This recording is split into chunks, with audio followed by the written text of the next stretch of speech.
যিনি প্রথম থেকেই প্রথম থেকেই কাজ করে যাচ্ছেন, তিনি হচ্ছে আমাদের মাননীয় প্রধানমন্ত্রী জননেত্রী শেখ হাসিনা। এটা সময়ের ব্যাপারই ছিল।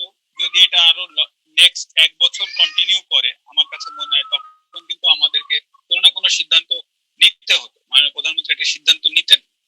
তো সাবেক প্রধানমন্ত্রী শেখ হাসিনাকে দেশে ফিরিয়ে আনতে বাংলাদেশের জাতীয় ক্রিকেট দলের সাবেক অধিনায়ক এবং নড়াইল 2 আসনের সাবেক এমপি মাশরাফি বিন মুর্তজার রাজপথে নামার বিষয়ে ইন্টারনেটের বিভিন্ন প্ল্যাটফর্মে একটি ভিডিও ছড়িয়ে পড়েছে।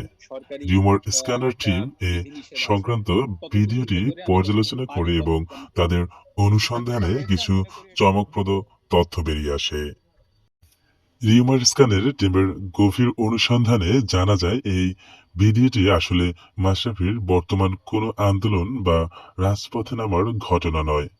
ভিডিওটি ভিন্ন ভিন্ন ঘটনাগুলোর পুরনো ফুটেজের সংমিশ্রণ হিসেবে তৈরি করা হয়েছে, যা ডিজিটাল প্রযুক্তির মাধ্যমে একত্রিত করা হয়েছে। ভিডিওতে মাশরাফির উপস্থিতি থাকলেও কোথাও তাকে শেখ হাসিনাকে দেশে ফিরিয়ে আনার বিষয়ে কিছু বলতে শোনা যায়নি।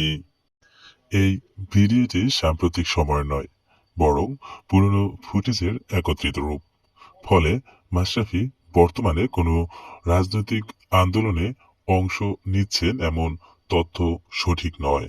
এক্ষেত্রে গণমাধ্যম বা নির্ভরযোগ্য কোনো সূত্র থেকেও শেখ হাসিনাকে দেশে ফিরিয়ে আনার জন্য মাশরাফির রাজপথে নামার বিষয়টি নিয়ে কোনো সংবাদ পাওয়া যায়নি। অতএব মাশরাফি বিন মুর্তজার রাজপথে নামার বিষয়টি সম্পূর্ণ মিথ্যা এবং ভিত্তিহীন। এটি শুধুমাত্র একটি ফেক ভিডিও, যা বিভ্রান্তি সৃষ্টির জন্য তৈরি করা হয়েছে।